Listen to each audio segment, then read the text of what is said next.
The first time I grabbed a stranger and called him my mate, I was pretty sure I was about to die. Not from him. From Derek. I saw him the moment he walked into the low tide. Black hoodie. Hands in his pockets. That smile, the one that looked friendly if you didn't know better. I knew better. That smile had been on his face the night he broke into my apartment and sat on my bed, waiting for me to come home. The police called it a misunderstanding. I called it the worst night of my life. 6 months of this. 6 months of looking over my shoulder, changing my routes, sleeping with a chair wedged under my doorknob. Restraining orders were just paper to someone like Derek. He didn't care about laws. He cared about me. In the worst possible way. He spotted me behind the bar. Started walking over. And I panicked. My eyes scanned the room. Exits, weapons, allies. No exits close enough. No weapons. No allies. Just a room full of drunk strangers who wouldn't look twice if someone dragged me out the back door. Then I saw him. The man in the corner booth. He'd been watching me since he walked in. Not like Derek watched, hungry and possessive. This was different. Quieter. Like he was studying me. Like I was a puzzle he was trying to solve. Dark suit. Dark eyes. Dark everything. He had 2 other men with him, both in suits, both watching the room like bodyguards. Rich. Important. Dangerous, probably. Perfect. I slid off my bar stool. Walked to his booth. And before I could talk myself out of it, I climbed directly into his lap. He went very still. His bodyguards tensed. But he didn't push me off. Didn't speak. Just raised one eyebrow and waited. I wrapped my arms around his neck and said loud enough for Derek to hear, "Hi, honey. Sorry I'm late." Derek stopped 10 feet away. His smile dropped when he saw who I was sitting on. "Ezra," Derek said slowly. "Who's this?" "My mate," I said. The word tasted like ash. I'd never called anyone that. Never wanted to. Derek's eyes flicked to the man beneath me. "Is that true?" The stranger looked at Derek. Then at me. Then back at Derek. For a horrible second, I thought he was going to throw me off and call me a liar. Instead, his hand settled on my waist. Gentle. Possessive. "Yeah," he said. "He's mine." Derek's jaw tightened. His hands curled into fists. But he wasn't stupid. He could see the bodyguards. The way other men in the bar were suddenly paying attention. This wasn't a fight he could win tonight. "This isn't over," Derek said quietly. Then he turned and walked out. I let out a breath I didn't know I'd been holding. "Thank you," I whispered. "I'm sorry. I'll go. I tried to climb off his lap. His hand tightened on my waist. "Not so fast," he said. My heart stopped. He tilted his head, studying me the same way he'd been doing all night. "You wanted my help. Now you have it." Pause. "The question is, what are you going to give me in return?" I swallowed. "I don't have money. I don't need money. What do you need?" He didn't answer. Just looked at me with those dark, unreadable eyes. One of his bodyguards leaned in. "Boss, we should go," but he held up a hand. "Stand down." The bodyguard stepped back. "Boss?" I repeated weakly. He smiled. It didn't reach his eyes. "You should probably know who you just claimed as your mate." "I'm listening." Dante Rossi. The name hit me like a truck. Everyone knew that name. Everyone who read the news anyway. The Rossi family ran half the city. They were into everything, imports, nightclubs, things that weren't strictly legal. And their head was a ghost. No photos. No interviews. No public appearances. Until tonight. In my bar. With me on his lap. "I'm going to stand up now," I said carefully. "Are you?" "Yes." He let go. I scrambled off him so fast I nearly tripped. His bodyguards watched me like I was a bomb about to go off. "Thank you for your help," I said, backing away. "I won't bother you again." "Ezra." I stopped. Dante stood. He was taller than I'd realized. Broader. The kind of man who filled a room just by being in it. That man who walked out. "Derek, he's not going to stop." Dante's voice was quiet. "Certain. He's going to come back. And next time he won't come alone." "I know. Do you have somewhere safe to go?" I thought about my apartment. The broken lock. The chair under the doorknob. The way I jumped at every sound. "No," I admitted. Dante nodded slowly. Like he'd expected that answer. "Then come with me." The car was black and quiet and smelled like leather and something woodsy. Dante's scent, I realized. Pine and smoke and cold air. I sat in the back seat as far from him as the door would allow, and watched the city blur past the tinted windows. His bodyguard drove. Another bodyguard sat in the passenger seat. Dante sat beside me, close enough that I could feel the heat coming off his arm but not touching. He hadn't touched me since the bar. I didn't know if I was grateful or disappointed. "You're shaking," he said. "I'm cold. It's 72 degrees in this car." "Then I'm scared." He didn't answer. Just looked at me with those dark, unreadable eyes. In the dim light of the car, I could see him better than I had in the bar. Sharp jaw. Dark hair pushed back from his forehead. A thin scar cutting through his left eyebrow. He was beautiful in the way a storm was beautiful, thrilling from a distance, terrifying up close. "Where are you taking me?" I asked. "Somewhere safe." "That's not an answer. It's the only one you're getting right now." The car pulled into an underground garage. We drove past a security gate, past 2 guards with earpieces, past a row of cars that probably cost more than I'd make in my lifetime. The bodyguard parked. Dante got out. I didn't move. He opened my door and offered his hand. "I can walk on my own." "I know. But my mother taught me manners." I stared at his hand. Large. Calloused. A silver ring on his thumb. I thought about Derek's hands, how they'd felt on my arms, my wrists, my throat. How they'd never let go when I asked. Dante's hand was still waiting. I took it. He pulled me out of the car gently, no yanking, no force. Then he let go. Just like that. My palm tingled where his skin had touched. "This way," he said. The elevator was private. Just the 2 of us. His bodyguard stayed behind. I watched the numbers climb, garage, lobby, mezzanine, and then floor after floor of buttons I didn't recognize. Finally, penthouse. The doors opened. I stepped out and forgot how to breathe. The apartment was enormous. Floor-to-ceiling windows showed the entire city spread out below, a river of lights and movement and life. The floors were dark wood. The furniture was black and gray and expensive looking. A fireplace crackled against one wall. Bookshelves lined another. "You live here alone?" I asked. "Yes." "It's huge. It's quiet." He walked past me into the kitchen, also huge, also spotless, and poured 2 glasses of water. Offered me one. I took it. My throat was dry. "The guest room is down the hall," he said, pointing. "Second door on the left. Has its own bathroom. The door locks from the inside. I won't come in without knocking." "That's very considerate for a crime boss." His mouth twitched. "I'm not a monster, Ezra. I just play one in the newspapers." I wanted to believe him. I really did. But I trusted Derek once, and Derek had turned into someone I didn't recognize. How did I know Dante would be any different? "I should go home," I said. "You should eat something. You look like you haven't had a meal in days." "I've had meals." "When?" I opened my mouth to lie. Closed it. He was right. I'd been too stressed to eat. Too busy watching doorways and jumping at shadows. Dante opened his refrigerator. Started pulling out food, bread, cheese, fruit, something that smelled like soup. He didn't ask what I wanted. He just made a plate and set it on the kitchen island. "Sit," he said. "I'm not a dog." "Then sit because you want to, not because I told you to." I sat. The food was good. Really good. I ate too fast and embarrassed myself, and Dante didn't comment. He just leaned against the counter, drinking his water, watching me with that same studying look. "Why were you at the low tide?" I asked between bites. "Business." "What kind of business?" "The kind you don't need to know about." I set down my fork. "If I'm going to stay here, and I'm not saying I am, but if I do, I need you to be straight with me. I've spent 6 months being lied to and manipulated. I can't do it anymore." Dante was quiet for a long moment. Then he set down his glass and walked to the window. The city lights reflected off his face, making him look softer somehow. Younger. "I was there because I heard someone was selling information about my family out of that bar," he said. "I went to find out who. I didn't expect to find you." "Find me?" "Smell you." He said it simply, like it was obvious. "Your scent." It hit me the moment I walked in. Like honey and rain. I couldn't look away. My cheeks burned. That's not normal. You don't just smell someone in." "I know." He turned to face me. "I've been doing this a long time, Ezra. I've met a lot of people. I've never felt anything like that before. That's just biology. Alpha-omega stuff." "Is it?" I didn't have an answer. He pushed off from the window and walked back to the island. Didn't sit. Just stood across from me, close enough to touch, not touching.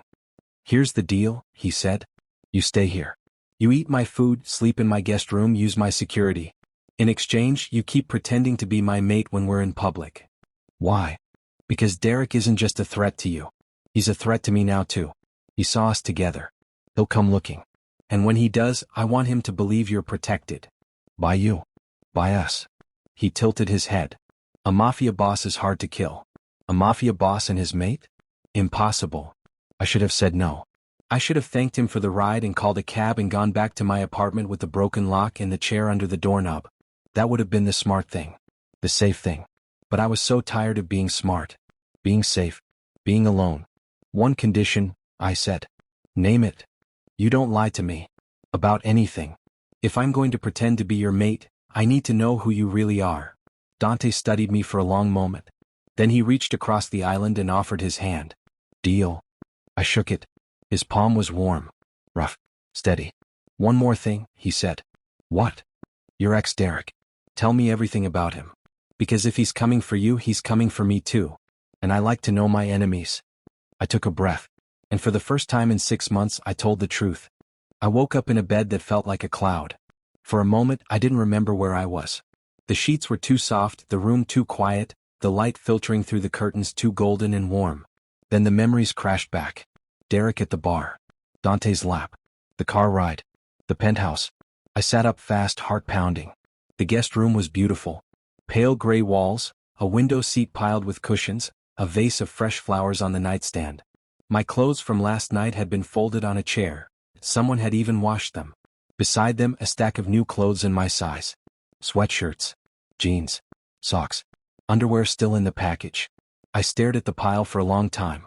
Then I got dressed, unlocked the door, and went to find the crime boss. Dante was in the kitchen, drinking coffee and reading something on a tablet. He looked up when I walked in. His eyes did a quick scan, face, shoulders, hands, cataloging, assessing. Then he nodded. You slept. You told me you wouldn't come in without knocking. I believed you. Good. He gestured to the counter. Eat. There was food again. Eggs, toast, fruit, orange juice. I sat down and ate without arguing this time. I was too hungry to be proud. We need to talk, he said. About? Derek. Your family. The rules. I set down my fork. Rules? You're staying in my home. My enemies are dangerous. I need you to be careful. He sat across from me, his coffee forgotten. Don't leave the penthouse without one of my men. Don't answer the door. Don't post anything online about where you are. I don't post online. Good. Then the only rule left is this. When we're in public, you're mine. My stomach flipped. What does that mean exactly? It means you let me put my hand on your back. You let me call you sweetheart. You let people believe the lie we told. His voice was calm, almost clinical. I won't touch you in ways you don't want. I won't push. But Derek needs to believe this is real. If he doubts for a second, he'll keep trying. And if he keeps trying? Dante's expression didn't change. But something in his eyes went cold. Then I'll make sure he stops. I spent the rest of the day exploring the penthouse. It was even bigger than I'd thought. A library full of books that looked read, not decorative. A gym with equipment I didn't know how to use. A terrace with a view of the river and a small garden someone was paid to maintain. Everywhere I walked, there were signs of Dante, a jacket draped over a chair, a half-empty glass on a side table, a stack of files with names and dates I tried not to read. He worked from home that day. I saw him through his office door sometimes on the phone, voice low and sharp. His men came and went, big men in dark suits who nodded at me like I belonged there. It was strange. Being in a place where no one looked at me like I was prey. That night Dante made dinner. Not his bodyguards. Not a chef. Him. Pasta with tomatoes and garlic and fresh basil. He served it in bowls that matched, sat across from me at the table and waited. Okay, I said after the first bite. You can cook. That's unexpected. I have many hidden talents. Like what? He thought for a moment. I can pick any lock. I speak 3 languages. I'm very good at chess. And killing people? I prefer not to. It's messy. I laughed before I could stop myself. The sound surprised us both. Dante's mouth curved, a real smile this time, small and warm. You should do that more, he said. Do what? Laugh. You have a nice laugh. I looked down at my pasta. My cheeks were burning. Later we sat on the terrace. The city glittered below us. Dante had a glass of wine. I had water. Neither of us spoke for a long time. Can I ask you something? I said finally. You can ask. Why are you really doing this? Protecting me, I mean. You said it was because Derek is a threat to you now. But you could have just let me walk away. You could have dealt with him on your own. Dante was quiet. The city hummed below us, cars, sirens, distant music. Because I couldn't sleep, he said. What? The night after I saw you. At the low tide. I couldn't sleep. I kept thinking about you walking home alone, about that man following you, about all the things that could have happened. He turned to look at me. I've done a lot of things I'm not proud of. I've hurt people. I've ended things. I've never lost sleep over any of it. But you, a stranger who climbed into my lap and lied to a man's face, you kept me awake. That's not a reason. No, he agreed. It's not. But it's the truth. I didn't know what to say to that. So I didn't say anything. I just sat beside him, watching the city lights, feeling his warmth from a foot away, and pretended I wasn't already starting to trust him.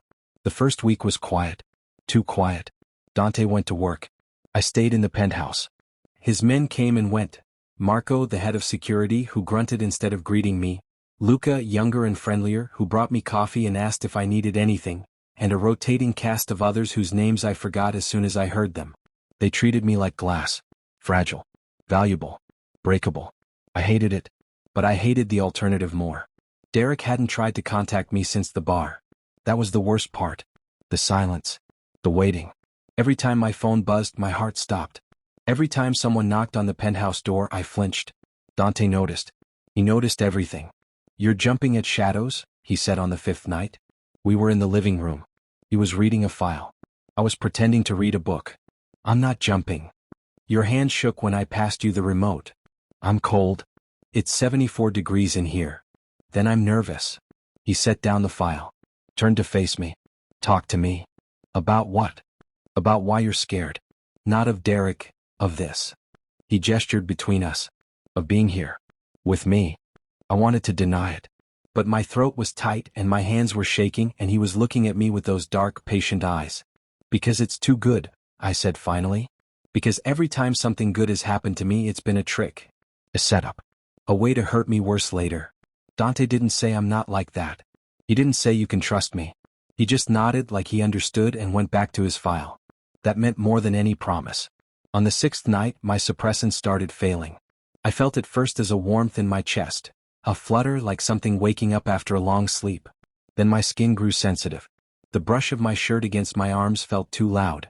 The scent of Dante's cooking, something spicy and rich, made my mouth water and my head spin. I excused myself to the guest room. Locked the door. Sat on the bed and pressed my hands to my face. Not now. Please not now. I'd been on suppressants since I was 16. The pills kept my heat small and manageable, a few hours of discomfort, nothing more. But I'd been careless lately. Skipping doses because I couldn't afford refills. Telling myself I'd be fine. This didn't feel fine. There was a knock at the door. Ezra. Dante's voice. Oh, careful. I can smell you.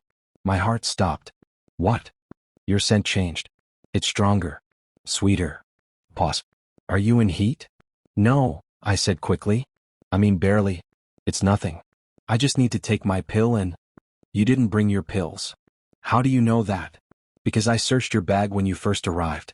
Looking for weapons or trackers. Another pause. I found suppressants. Almost empty.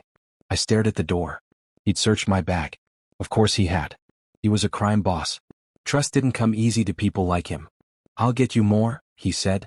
Tonight. Whatever you need. Why? Because you're in pain. And I don't like watching people in pain. I pressed my forehead to the door. My body was humming. My skin was too hot. And his scent, pine and smoke and cold air, was seeping through the crack under the door, making everything worse. Stay on your side, I whispered. I'm not moving. I mean it. Don't come in. I won't. I believed him. An hour later, Marco arrived with a paper bag full of suppressant pills. Dante slid them under the door. I swallowed one dry, then another, then sat in the dark and waited for my body to calm down. Dante. I said after a while. I'm here. You stayed. I said I would. I leaned against the door. I could picture him on the other side, sitting against the wood, back to back with me, close enough to touch if the door wasn't there. When this is over, I said, when Derek is gone and I'm back in my apartment and you're back to your normal life, will you remember me? Silence. Then, I'll remember you every day. It wasn't a promise. It was worse. It was the truth. The message came on a Tuesday. I was in the kitchen making toast, pretending I belonged in a penthouse full of crime lords and bodyguards. Dante had left an hour ago for a meeting. Marco was stationed by the front door, scrolling through his phone. Luca was making coffee. Everything was normal. Then my phone buzzed. I didn't recognize the number, but I recognized the photo. It was the front of my apartment building. The one I hadn't visited in over a week. The one with the broken lock and the chair under the doorknob and the neighbor who watered my single plant when I remembered to ask. Below the photo, a message. You can't hide forever. D. My hands went cold. Another buzz. I know where you are. I dropped the phone. Luca caught it midair. Fast, too fast for someone who'd been pouring coffee a second ago. He looked at the screen. His face went hard. Marco, he said. Marco crossed the room in 3 strides. Took the phone. Read the messages. His jaw tightened. Call Dante, he said. Dante arrived 15 minutes later.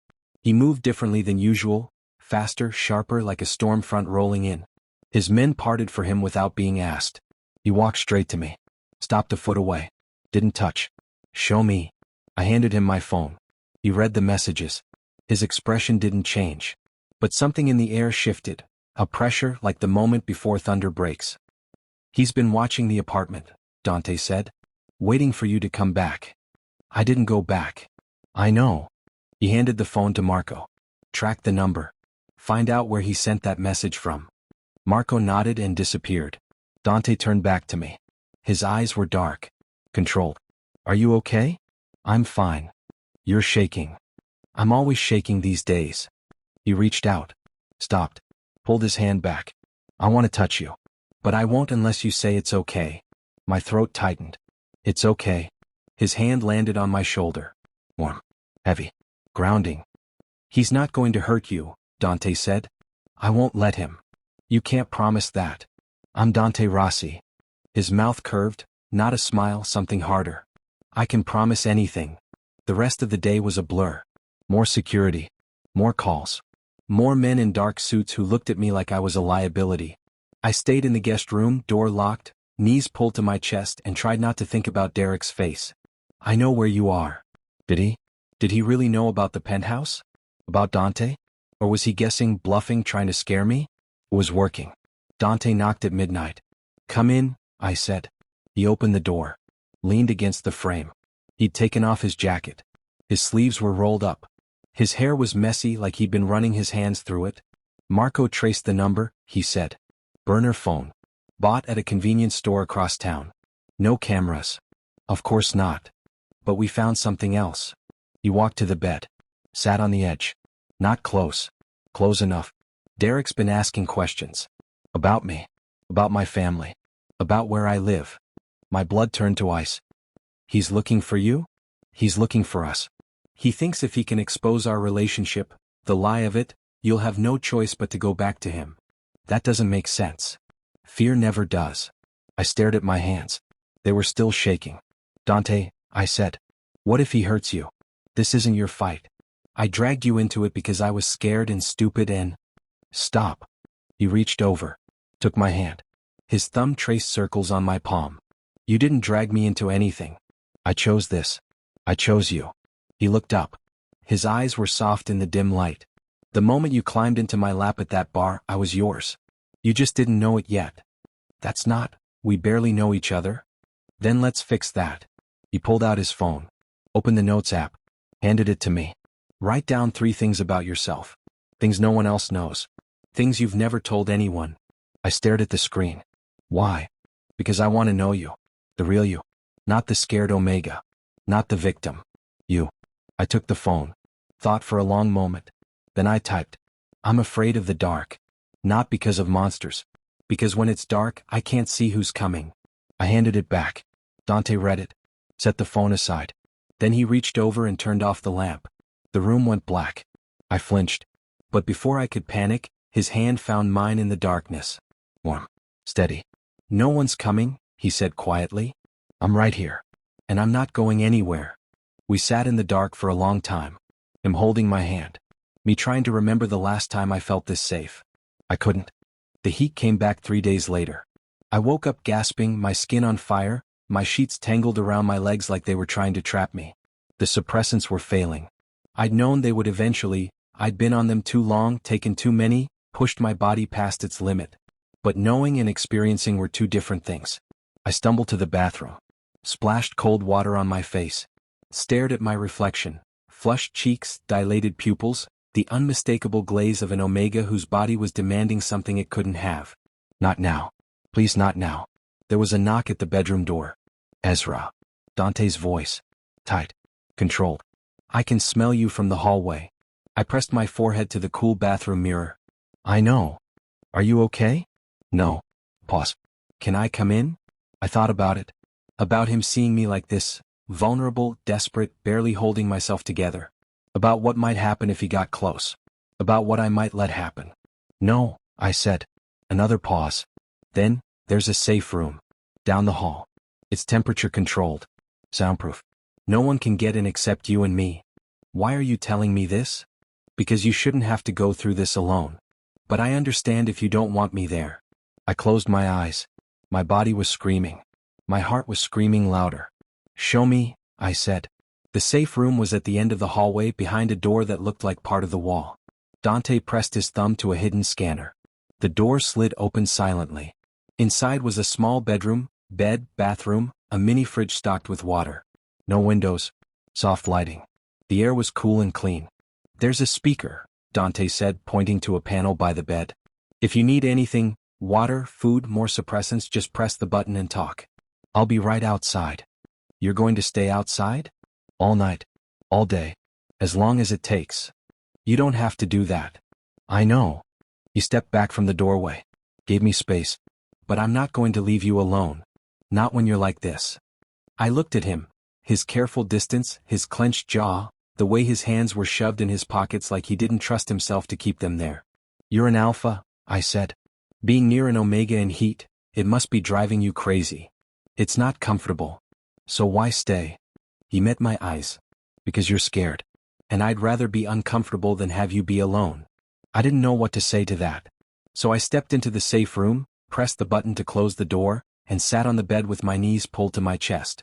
Through the wall, I heard him slide down to sit on the floor. Talk to me, he said. About what? Anything. Everything. Tell me your second thing. I blinked. My second thing? On the phone. You wrote 3 things. You only gave me 1. I'd forgotten about that. The dark room. His hand in mine. The way he'd turned off the lamp just to prove I was safe. I stared at the ceiling. My body was burning. But his voice was a rope pulling me back from the edge. Second thing, I said slowly. I used to want to be a painter. When I was a kid. I mixed my own watercolors from berries and dirt and drew on scrap paper behind the school. What happened? Life happened. Money happened. Derek happened. I swallowed. He told me art was for children. That I needed to grow up and be useful. Third thing. I hesitated. This one was harder. This one was the truth I didn't even tell myself. Third thing, I whispered. I'm terrified that no one will ever love me the way I need to be loved. Not Derek. Not anyone. And I'm starting to think maybe I don't deserve it. Silence. Then through the wall, Dante's voice, soft, rough, certain. That's the heat talking. Not you. How do you know? Because I've only known you for 2 weeks. And I already know you deserve everything. I pressed my hand to the wall. On the other side, I imagined him doing the same. Stay on the line, I said. I'm not going anywhere. The heat lasted 2 days. Dante stayed outside the entire time. He brought me water. He brought me food I couldn't eat. He talked to me through the speaker when the waves got bad, told me stories about his childhood, about his mother's cooking, about the first time he realized his family was different from other families. The moment was in a grocery store, he said. I was curled on the bed, sweating through my 3rd set of sheets, clinging to his voice like a lifeline. I was 7. My father took me to buy milk. A man recognized him and ran. Just turned and sprinted down the aisle like he'd seen a ghost. Was your father going to hurt him? No. My father was buying milk. But the man didn't know that. He only knew the name. Rossi. Yeah. Pause. That was when I understood. The name wasn't just a name. It was a weapon. I pressed my face into the pillow. Do you want it to be? The name? The weapon. He was quiet for a long time. When he spoke again, his voice was different. Softer. I wanted to protect the people I love. That's all I've ever wanted. On the second night, the heat broke. I felt it leave my body like a wave receding from shore, slow at first, then all at once. My skin cooled. My head cleared. I sat up, weak and dizzy and ravenous, and pressed the speaker button. Dante. I'm here. I think it's over. Can I come in? I looked at myself. Sweaty. Tangled hair. Dark circles under my eyes. I'd never looked less attractive in my entire life. Yeah, I said. Come in. The door opened. Dante stepped inside. He looked almost as bad as I felt, stubble on his jaw, wrinkled shirt, shadows under his eyes like he hadn't slept in days. He stopped at the foot of the bed. Looked at me. Didn't move closer. How do you feel? He asked. Like I got hit by a truck. That's normal. You need food. Water. Sleep. I need to shower first. He nodded. Turned to leave. Dante. He stopped. I swung my legs over the side of the bed. Stood up on shaky legs. Walked toward him until I was close enough to see the flecks of gold in his dark eyes. You stayed, I said. I told you I would. You didn't have to. You could have walked away. Sent Marco to check on me. Gone back to your life.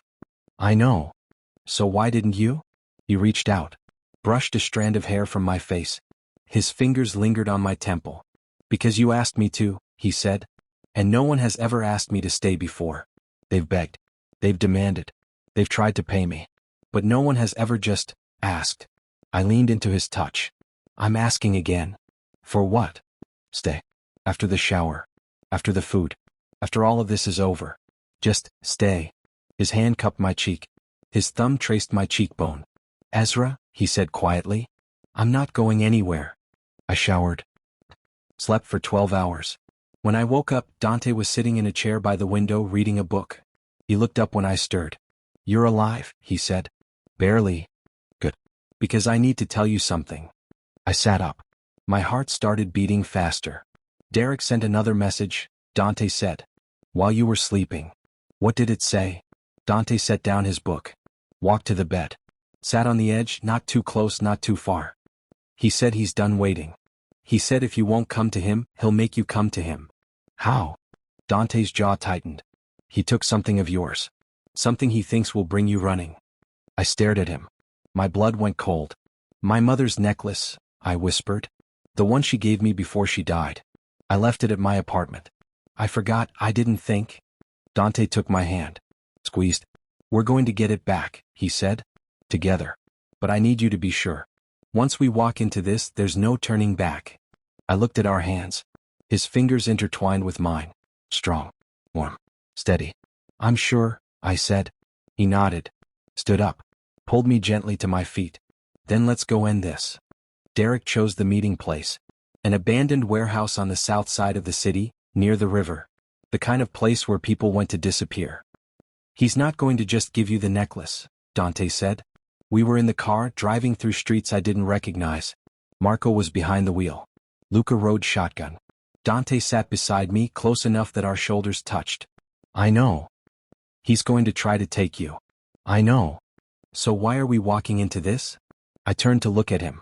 In the dim light of the car, his face was hard. Worried. He was good at hiding it, but I could see the tension in his jaw, the way his hand rested on his knee like he was stopping himself from reaching for a weapon.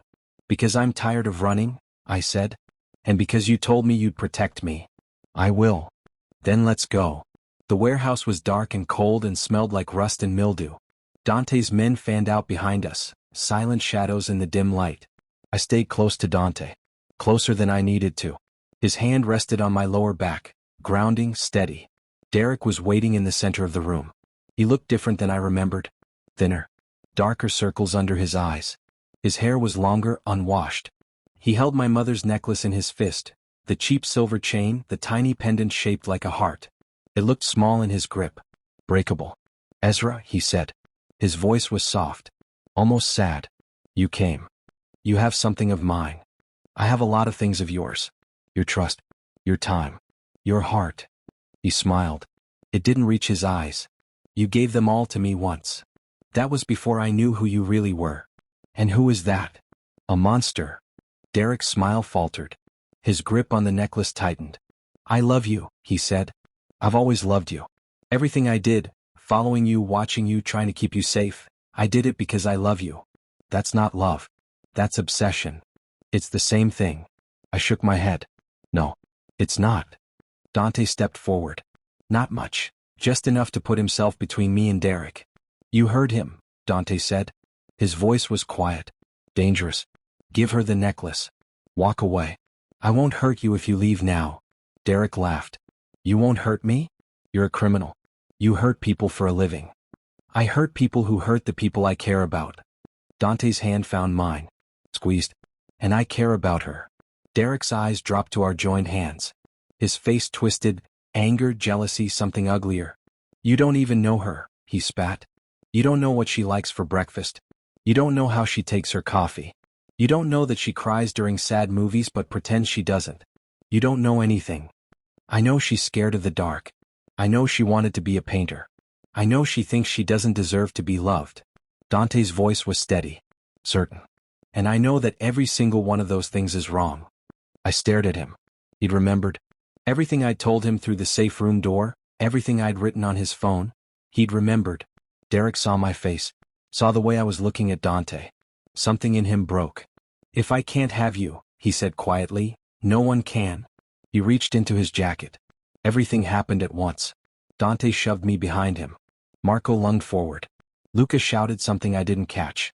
There was a sound, a crack, loud and sharp, and then Derek was on the ground, screaming, his wrist bent at an angle wrists weren't supposed to bend. Marco had a gun in his hand. He hadn't fired it. He'd used it like a club. Dante walked over to Derek. Knelt down. Picked up the necklace from where it had fallen. Ezra, he said. Come here. I walked over on shaking legs. Dante stood. Held out the necklace. This belongs to you, he said. I took it. The silver was warm from Derek's grip. I wanted to wash it. I wanted to burn it. I wanted to cry. You have two choices, Dante said to Derek. One, you leave this city tonight. You don't come back. You don't contact Ezra. You don't even think about her. If you do, I'll know. And I won't be as gentle next time. Or what? Derek spat. Blood dripped from his nose. You'll kill me? No. Dante's voice was cold. I'll make you wish I had. Derek looked at me. One last time. His eyes were wet. I loved you, he whispered. I know, I said. That was the problem. Dante took my hand. Led me out of the warehouse. Behind us, Derek's sobs echoed off the rusted walls. I didn't look back. We didn't go back to the penthouse right away. Dante drove us to a small diner on the outskirts of the city. The kind of place with sticky tables and coffee that had been sitting too long and a waitress who called everyone Han. We sat in a booth by the window. Dante ordered 2 plates of pancakes. I stared at mine without eating. He's not going to leave, I said finally. Dante set down his fork. What makes you say that? Because I've heard him say he'll leave before. 3 times. He always comes back. Then we'll handle it when he does. You can't just beat him up every time he shows up. That's not a solution. Dante was quiet for a moment. Then he reached across the table and took my hand. You're right, he said. So we need to do something he can't come back from. What does that mean? It means we make him believe you're not worth the trouble. We make him believe that coming after you costs more than he's willing to pay. How? Dante looked at me. His dark eyes were steady. Certain. Let me handle it, he said. Trust me. I wanted to say no. I wanted to say I didn't need protecting, that I could handle Derek myself, that I'd been handling him for 6 months and I was still standing. But I was tired. So tired. Okay, I said. Dante squeezed my hand. Then he picked up his fork and went back to his pancakes. Derek didn't leave the city. We found out 3 days later. One of Dante's men spotted him at a bus station buying a ticket to somewhere else, and then tearing it up and walking away. He was circling. Waiting. Planning. Dante called a meeting. I wasn't supposed to be there. It was a family meeting, his family, the Rossis. Men in expensive suits who looked at me like I was a stray cat Dante had dragged inside. But I stayed. Because this was about me. And I was tired of being talked about like I wasn't in the room. We need to draw him out, Marco said. Set a trap. Make him come to us. We already tried that, Luca pointed out. At the warehouse. Then a better trap. Dante held up his hand. Everyone went quiet. No more traps, he said. No more waiting. We find him. We end this. Clean and quick. And the Omega? One of the other men asked. He didn't look at me when he said it. The Omega stays here. Safe. I don't want to stay here, I said. Every head in the room turned to me. Dante's expression didn't change. but something in his eyes softened. Ezra. I'm not a child. I'm not a possession. I'm the one he's been stalking for 6 months. I have a right to be there when it ends. It's dangerous. I know. If you get hurt, then I get hurt. I stepped closer to him.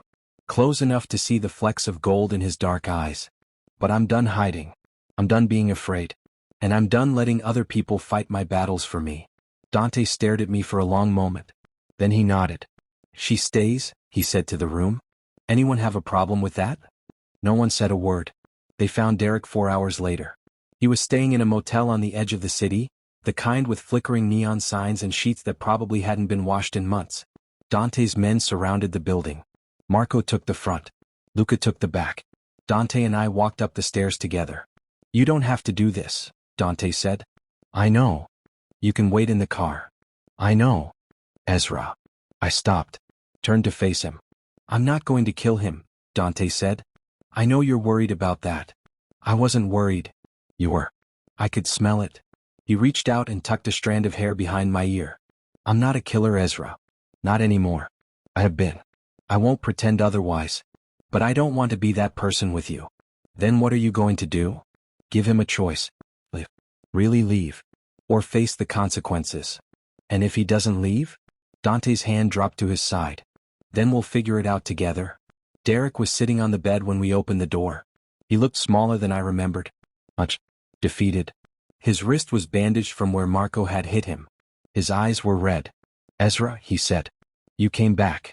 I came to say goodbye. He flinched like I'd slapped him. I'm not going to scream at you, I said. I'm not going to beg. I'm not going to try to make you understand what you did to me. Because you already know. And you don't care.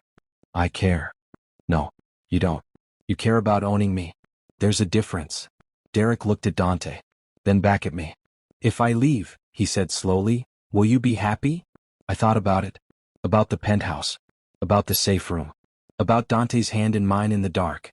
Yes, I said. Derek nodded. Stood up. Walked to the door. If you ever come back, Dante said quietly, I won't warn you again. Derek looked at him. Then at me. Then he walked out the door and down the stairs and out of the motel and into the night. I stood in the middle of the room, shaking, and waited for him to come back. He didn't. Dante put his arm around my shoulders. Let's go home. I leaned into him. Okay, I said. Derek kept his word. 3 months passed. Then 6. No messages. No sightings. No footsteps in the dark. One of Dante's men confirmed he'd started a new life in a city on the other side of the country. He was gone. Really gone. I should have felt relieved. And I was. But something else had started to shift inside me, something I couldn't name. It started small. A wave of nausea in the morning that I blamed on bad coffee. Fatigue that I blamed on late nights. A strange sensitivity to smells. Dante's cologne, which I'd always loved, suddenly made me want to gag. You've been quiet, Dante said one night. We were on the terrace watching the city lights. He had wine. I had water. I hadn't wanted wine for weeks. I've been thinking. About what comes next. He turned to look at me. What do you want to come next? I stared at the river.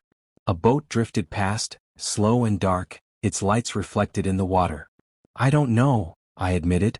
I spent so long being afraid that I forgot how to want things. Then start small. Like what? Like. He thought for a moment. What do you want for breakfast tomorrow? I laughed. Surprised us both. Pancakes. The kind from that diner. Done. What else? I want to go outside without looking over my shoulder. Done. What else? I looked at him. His dark eyes were soft in the dim light. His hand was resting on the terrace railing, close enough to touch. I want to know if this is real, I said. You and me. Or if it was just a situation. A problem that needed solving. Dante was quiet for a long moment. Then he turned to face me fully. Come here, he said. I stepped closer. He reached out and took my hand. Pressed it to his chest. His heart was beating fast, faster than I expected. I've been doing this for 15 years, he said. The family. The business. The danger. I told myself I didn't need anyone. That wanting was weakness. He swallowed. Then you climbed into my lap at that bar, and you lied to a man's face, and you looked at me like I was your only hope. I was desperate. I know. But I wasn't. I was just there. Watching you. feeling something I'd never felt before. What was it? Terror, he said. Because for the first time in my life I had something to lose. I kissed him. Soft and slow. He kissed me back. That night something changed between us. Not in a dramatic way. Just settled. Like two pieces of a puzzle finally clicking into place. The nausea didn't go away. A week passed. Then two. I started counting the days, something I hadn't done in years. My cycle. It was late. Very late. I bought the test on a Tuesday. Dante was at a meeting. I was alone in the penthouse, staring at a plastic stick with two pink lines, my hands shaking so hard I could barely hold it. Pregnant. I sat on the bathroom floor for an hour trying to remember how to breathe. Dante came home at 6. He found me in the kitchen, staring at a cup of cold tea. Ezra. He stopped in the doorway. His eyes narrowed. What's wrong? Nothing's wrong. Then why do you look like you've seen a ghost? I took a breath. Stood up. Walked to him. Took his hand and placed it on my stomach, still flat but not for much longer. I'm pregnant, I said. He went very still. Say something, I whispered. His hand pressed against my belly. Gentle. Reverent. Something, he said. I laughed, a wet, startled sound. That's not what I meant. I know. He pulled me into his arms. Held me so tight I could feel his heart pounding against my chest. I know, I'm sorry, I wasn't expecting. He pulled back. His dark eyes were bright. We're having a baby? We're having a baby. He kissed me. Hard and fast and desperate. Then he dropped to his knees and pressed his face to my stomach. Hi, he said to my flat belly. I'm your father. I'm going to spoil you so much your other parent is going to hate me. I cried. He cried. We stayed on the kitchen floor until Marco walked in and walked right back out. The first trimester was hard. Not because of anything dangerous, just because my body had never been good at being an omega. The suppressants I'd taken for years had left their mark. I was tired all the time. Sick most mornings. Emotional in ways that made Dante look at me like I was a puzzle he couldn't solve. You're crying again, he said one night. We were in bed. I was crying over a commercial about a puppy. It was a really good puppy, I said. He pulled me against his chest. Kissed the top of my head. I'm going to buy you that puppy. We can't have a puppy. We're having a baby. Then I'll buy you both. I laughed into his shirt. His hand rubbed slow circles on my back. Are you scared? I asked. Terrified. Me too. He was quiet for a moment. Then, I never thought I'd have this. A family. A real one. Not the kind I grew up in, with violence and fear and people who loved you conditionally. I thought that was all there was. And now I have you. And soon I'll have someone who calls me Papa. His voice cracked. Just a little. I don't deserve it. I pulled back. Looked at his face, the sharp jaw, the dark eyes, the thin scar through his eyebrow. Good thing it's not about deserving, I said. It's about love. The bump came at 14 weeks. I noticed it first, a small curve below my belly button, firm where it used to be soft. I stood in front of the mirror for a long time, turning sideways, running my hands over the swell. Dante found me there. You're staring, he said. I'm growing a human. You're growing our human. He came up behind me, wrapped his arms around my waist. His hands rested on the bump, palms flat, fingers spread. Hi again, he said to my stomach. I'm still your father. You're getting bigger. I'm very proud of you. I leaned back against his chest. You're going to be such an embarrassing dad. Absolutely. I'm going to love watching it. He kissed my temple. Good. The second trimester was easier.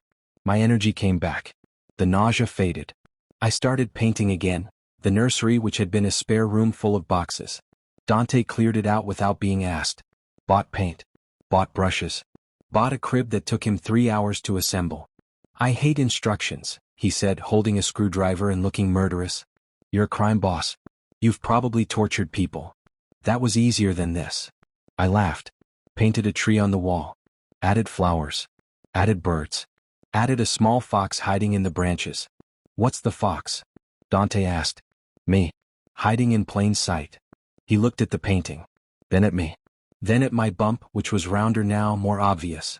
You're not hiding anymore, he said. No, I agreed. I'm not. The baby kicked for the first time at 22 weeks. I was reading in bed. Dante was in the bathroom brushing his teeth. The kick was small, a flutter like butterfly wings, but I felt it instantly. Dante. He came running, toothbrush in hand, toothpaste on his chin. What? What's wrong? Nothing. Come here. He sat on the bed. I took his hand and placed it on my bump. We waited. Nothing. She's shy, I said. She. I don't know. Just a feeling. Another flutter. Stronger this time. Dante's eyes went wide. Did you feel that? I felt it. She kicked. She kicked. He pressed his forehead to my belly. Hi again. It's me. Your father. Kick me again if you can hear me. She kicked. Dante laughed. A real laugh, loud and warm and nothing like the cold smile he wore for the world. She likes you, I said. She has excellent taste. The birth happened on a rainy Tuesday in March. Dante drove us to the hospital with Marco clearing traffic ahead of us and Luca calling ahead to warn the staff. I was screaming. Not from pain, from the sheer overwhelming bigness of it all. Dante held my hand the entire time. Even when I squeezed so hard I thought I might break his fingers. You're doing amazing, he said. Shut up. You're glowing. I will end you. He laughed. Right there in the delivery room, surrounded by doctors and nurses and the chaos of new life, Dante Rossi laughed. And then our daughter was there. Small. Red-faced. Screaming with a fury that made everyone in the room smile. Dante cut the cord with shaking hands. The nurses cleaned her up.